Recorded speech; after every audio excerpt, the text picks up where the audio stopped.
Huwag makipagtalo sa sinungaling. Sayang oras, sayang ang lakas. Ang problema sa mga taong sinungaling ay sila mismo ay naniniwala sa mga kasinungalingan nila.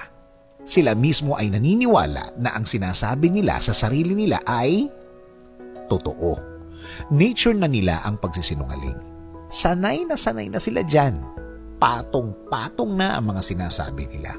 Mga kinakalat nila na hindi totoo. At entertain sila sa mga pinaggagawa nila.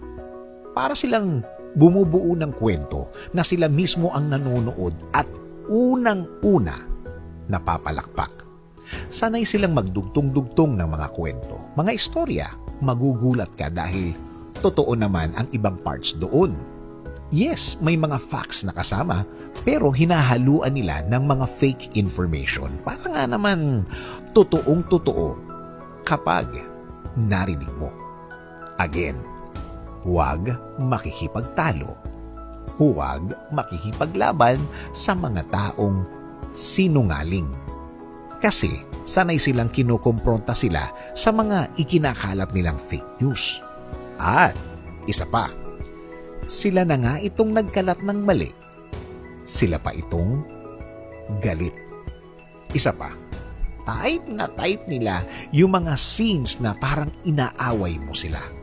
Mga taong sanay na gumawa ng mga scenes. Again, nag-i-enjoy sila sa mga ganyan. At kapag kinausap mo na sila, huwag mong iisipin na titigil na sila. Mas lalo silang ginaganahan sa mga kasinungalingan nila. Parang yan ang gasolina nila. Minsan, itutwist pa nila ang mga sinabi mo sa kanila. Ikaw pa ang pagbibintangan sa huli na ikaw pa ang sinungaling. Let us pray. Panginoon, ilayo mo kami sa mga taong sinungaling.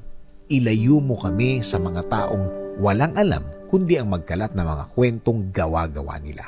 Mga kwentong dinadagdagan nila o kaya binabawasan.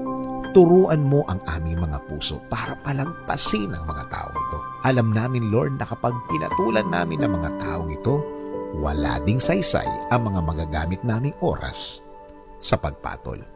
Huwag niyong hayaan na matuloy ang mga plano nilang masama laban sa akin, Lord, at sa aking pamilya. Patuloy niyo kaming ilayo sa mga taong ito. Patuloy niyo kaming protektahan laban sa mga maiitim na balakid nila sa buhay nila. Panginoon, ilagay niyo po ang mga tamang tao na aming pagkakatiwalaan. Ilagay niyo po sa aming path ang mga deserving ng aming pagtitiwala. At kahit kailan, hindi kami tatraydorin sa aming mga ipagkakatiwala sa kanila. In Jesus' name we pray. Amen.